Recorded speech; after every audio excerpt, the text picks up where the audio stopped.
उत्तराखंड में मची बड़ी हलचल।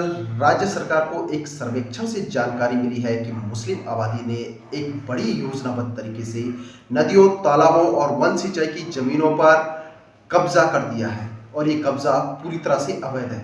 असम के बाद मुस्लिम आबादी के सबसे तेज गति से बढ़ने के आंकड़े आने के बाद उत्तराखंड सरकार में हलचल है। नमस्कार, मैं हूं सीपी गुटियाल और आप देख रहे हैं वेलकम पहाड़।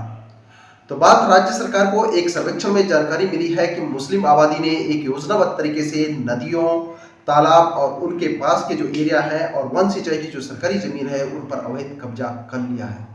आंकड़ों पर गौर करें तो ये संख्या हजारों में नहीं बल्कि लाखों में है। वन विभाग से मिली जानकारी के अनुसार उत्तराखंड में हिमालयी और शिवालिक पहाड़ियों से निकलने वाली 23 नदियों के किनारे अवैध रूप से कब्जे हुए हैं।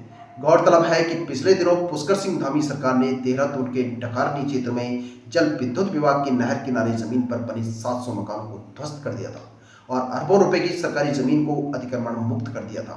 वन विभाग से मिली जानकारी के मुताबिक कुमाऊं मंडल में शारदा, नधौर, गोला, दापका, कोसी नदी, तो वहीं गढ़वाल मंडल में मालना, कालसी, गंगा, टॉस, खो नदी, सुकरो, शीतला, आज, रिस्पना, पौधाई, चौरखाला, सवर्णा, जाखन, सहस्त्रधारी, माल देवता आदि नदियों के पास अवैध कब्जे की पुष्टि हुई है।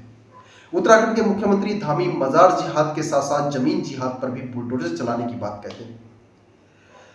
अतिक्रमण मुक्त अभियान में जहां 350 से अवैध मजारों को ध्वस्त किया गया है, वहीं 100 हेक्टेयर से भी अधिक वन भूमि को अभी तक कब्जे से मुक्त कर दिया गया है। सर्वे के दौरान 23 नदियों के किनारे अतिक्रमण की पुष्टि हुई है। एक अनुमान के अनुसार इन नदियों के किनारे कम से कम 10 लाख अवैध कब्जाधारी बैठे हुए हैं।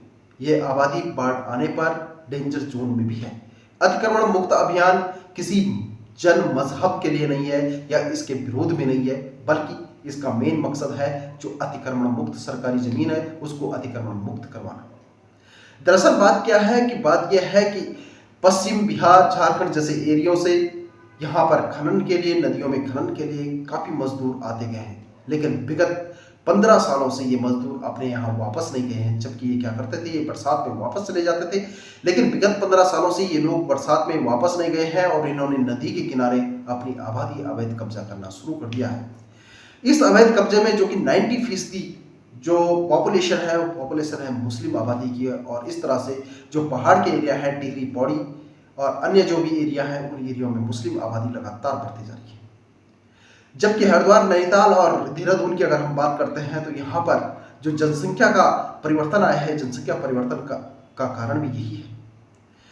मुख्यमंत्री धामी इस पर अपना बुलडोजर चलाने के लिए बिल्कुल आगे बढ़ रहे हैं और जल्द ही इन सब पर अपना बुलडोजर वो चलाएंगे ही। उन्होंने इसके लिए एक समिति का गठन भी कर दिया है और अलग अलग जो है नियुक्तियां भी कर दी है। जिस अधिकारी के क्षेत्र में जो क्षेत्र आता है, अगर वो अधिकारी वहां पर कार्य नहीं करता है तो उसको भरी भरकम सजा इस मामले में दी जाएगी, उसकी पर कार्रवाई की जाएगी।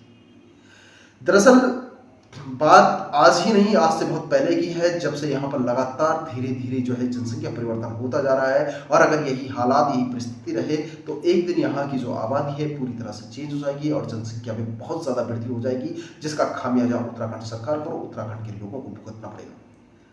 यहाँ पर होने वाले लगातार जो दुष्परिणाम है और लगातार जो घटनाएं यहाँ पर हो रही है, इसका भी कहीं ना कहीं कारण ये बाहर से आए हुए लोग हैं, बाहर से आई हुई ये जनसंख्या वृद्धि का कारण है। तो आज के वीडियो में इतना ही। सचेत रहिए, सजग रहिएगा। मिलते हैं फिर एक नए टॉपिक के साथ, तब तक के लिए थैंक्स फॉर वॉचिंग, वेलकम।